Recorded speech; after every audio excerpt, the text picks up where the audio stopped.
The history books will tell you that to steal $250 million, you need a team of elite hackers, zero-day exploits, and a breach of a major exchange. They will tell you that if you hold your crypto in a hardware wallet, you're safe.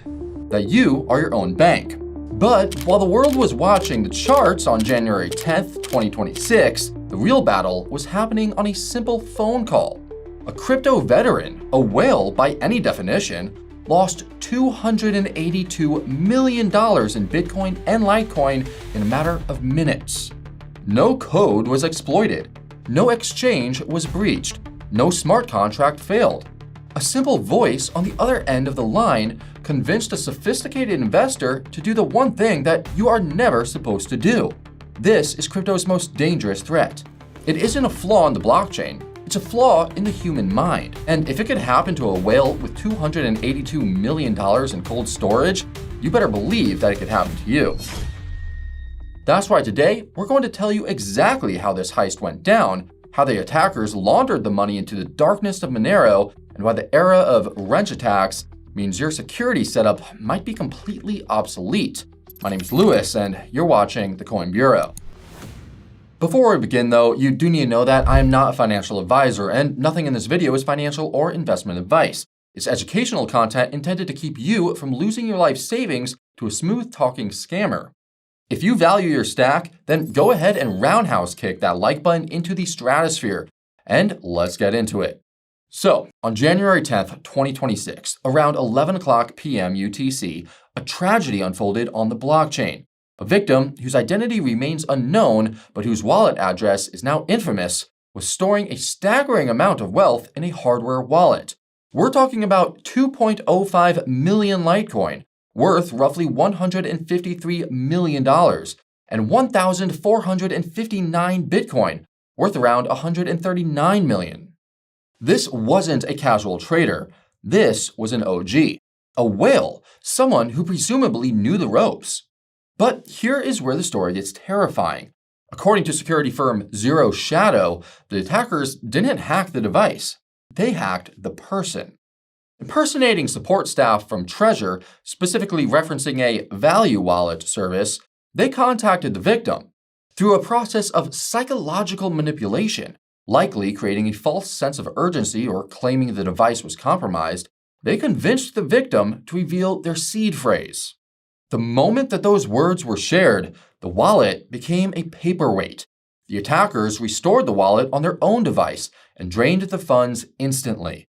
282 million gone, just like that. And on the surface, that seems insane. You're probably sitting there thinking, I would never do that. But let's look at what social engineering actually looks like in 2026.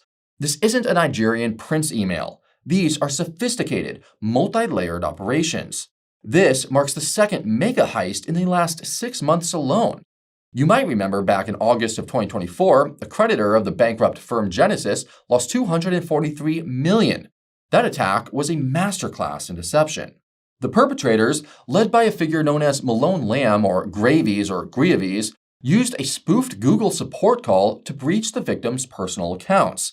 Then they pivoted to a fake Gemini exchange support call, claiming the account was under attack. They tricked the victim into resetting their 2FA and eventually lured them into installing AnyDesk remote desktop software. Once they had remote access, they didn't just ask for the keys. They took them from the victim's Bitcoin Core wallet file. Malone Lamb was later arrested in Miami after spending roughly $500,000 per night at nightclubs, buying luxury cars, and living like a rock star. But while that attack required technical hoops like remote desktop software, the January 2026 heist simplified the playbook. Why bother with remote access software when you could just ask? The attackers realized that if you create enough panic, the human brain shuts down. They impersonated the hardware wallet manufacturer directly. They cut out the middleman. And this brings us to the aftermath. Because stealing the crypto is only half the battle, you still have to launder it. And the way they did it caused one of the weirdest market anomalies that we've seen this year.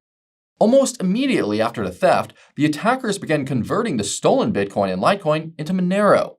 For those new to the space, Monero, or XMR, is a privacy coin. Unlike Bitcoin, where every transaction is visible, Monero uses ring signatures and stealth addresses to make transactions untraceable. Because Monero has much lower liquidity than Bitcoin, this massive buy pressure caused a supply shock. XMR spiked roughly 70% in the days following the hack, hitting an all-time high of nearly $798 on January 14th. Think about that. A single crime was so large that it moved the entire market of a major cryptocurrency. But they didn't just use centralized exchanges. They utilized Thorchain. Thorchain allows for cross-chain swaps without KYC. It let the attackers bridge Bitcoin across Ethereum, Ripple, and Litecoin networks, peeling off funds into different ecosystems to confuse investigators before the final wash into Monero. Once those funds hit the Monero blockchain, they effectively vanished into a black hole. Now, security firms like Zero Shadow did manage to freeze some funds, around $700,000 worth, but that is 0.25% of the total, really just a drop in the bucket. So, where does this leave us?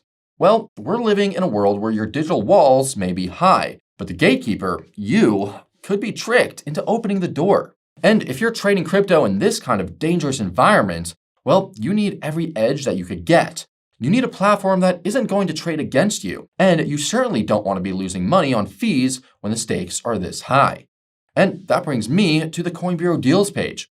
Look, whether you are a whale or a shrimp, preserving your capital is the name of the game. We have negotiated exclusive sign-up bonuses worth up to $100,000, trading fee discounts of up to 50%, and deposit cashbacks of up to 75% with the best exchanges in the industry. Just hit the link in the description below or scan this QR code right over here. It will take you straight to the deals page. And that's where you'll find all of the offers that fit your strategy. Now, these deals won't be around forever though, and in a market moving this fast, every basis point counts. So scan the code, grab the bonus, and let's get back to the security nightmare. Now, we need to talk about the elephant in the room, hardware wallets. For years, the mantra was not your keys, not your coins. We have told you to get a ledger or a trezor. We have told you to take your coins off the exchanges. And that is still true, but it is not a magic bullet. A hardware wallet secures your private keys offline. It helps protect you from malware on your computer. It protects you from an exchange going bankrupt like FTX, but it cannot protect you from yourself. If you type your seed phrase into a computer because a support agent told you to, the hardware wallet can't stop you. If you read it out over the phone, the encryption on the device is irrelevant. The seed phrase is the wallet. But the threat landscape is evolving into something even darker. Beyond the phone scams, we are seeing a terrifying rise in what the industry calls wrench attacks. In 2025 alone, there were over 65 documented physical attacks on crypto holders. We are talking about home invasions, kidnappings, and even torture. In January 2025, David Balland, the co-founder of Ledger, was kidnapped from his home in France. The attackers demanded a ransom and severed one of his fingers. In British Columbia, a family was waterboarded. In Florida, a couple was held at gunpoint. This is the dark side of being your own bank. When you are your own bank, you are also your own security guard. And unless you have a team of Navy SEALs in your living room, well, you are vulnerable. The correlation is clear. As the price of Bitcoin goes up, the incentive for violence goes up. Crypto transactions are irreversible. If a criminal forces you to transfer Bitcoin at gunpoint, well, there's no undo button. There is no fraud department to call. The money is gone. This creates a terrifying incentive structure. In the traditional banking world, stealing $282 million requires robbing a central bank vault. In crypto, it requires finding one guy and convincing him, or forcing him, to give up a 24-word phrase. So, what is the defense protocol? How do you survive in a world where you are the target? First, the non-negotiable rules for social engineering. Rule number 1, never trust inbound calls. If Trezor, Ledger, Coinbase, Gemini, or any other crypto company calls you, just hang up. Find the official number on their website and call them back. Or better yet, just go through their official support channels. They most likely will never be the ones calling you. Rule number 2 is to never, ever, under any circumstances, type your seed phrase into a computer or speak it out loud. No legitimate support request will ever ask for this. If someone asks for your seed phrase, they are scamming you. Period. Just full stop. And rule number 3, recognize the red flags. Urgent language, demands for immediate action, requests to download remote software like AnyDesk or TeamViewer. These are the hallmarks of a heist. But what about the physical threat? This is where the advice gets controversial. If you are holding life-changing wealth, and for everyone that number is different, but let's say that it's enough to put a target on your back, you have to ask yourself if self-custody is still the safest option. For holdings in the tens of millions, or even in the hundreds of thousands, the risk of a wrench attack might outweigh the risk of an exchange attack. Institutional custody providers like Coinbase Custody or Anchorage, they have insurance. They have armed guards. They have multi-sig setups that require multiple people to approve a transaction. If a criminal breaks into your house and you use a qualified custodian, you literally cannot give them the money even if you wanted to. You can tell them, I don't have the keys, and you would be telling the truth. I know, not your keys, not your coins. But would you rather lose your coins to a bank failure or lose your life to a home invasion? It is a grim calculation, but one that whales are having to really make in 2026. And let's look at the recovery odds. Why is prevention so critical? Well, because the cure doesn't even exist. Despite high-profile arrests like Malone Lamb, the recovery rates are abysmal. In the August 2024 theft, only about 4% of stolen funds were frozen. In this January 2026 attack, 0.25%. Once the funds move into Monero, the trail goes cold. Blockchain forensic firms like Chainalysis could track Bitcoin and Ethereum, but Monero's privacy tech is robust. And even if they can trace it, seizing it is a different story. Attackers are smart. They leave the Bitcoin dormant in identified wallets, waiting for the heat to die down.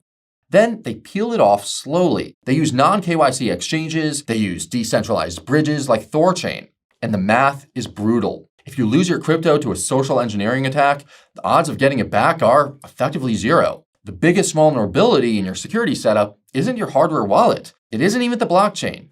It's you.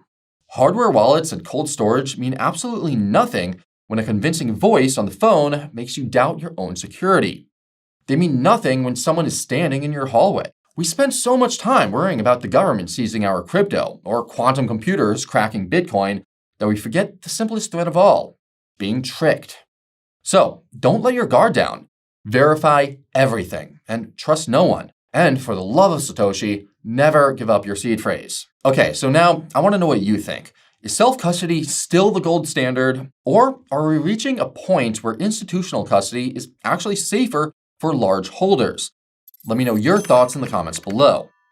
Also, if you want to learn more about how the 2026 privacy wars are heating up, well, we do have a video that you could check out on that right over here. And if you're wondering what narratives to watch closely as regulation tightens, well, you could check out that video right over here. Thank you so much for watching, and I'll see you again very soon. This is Lewis, signing off.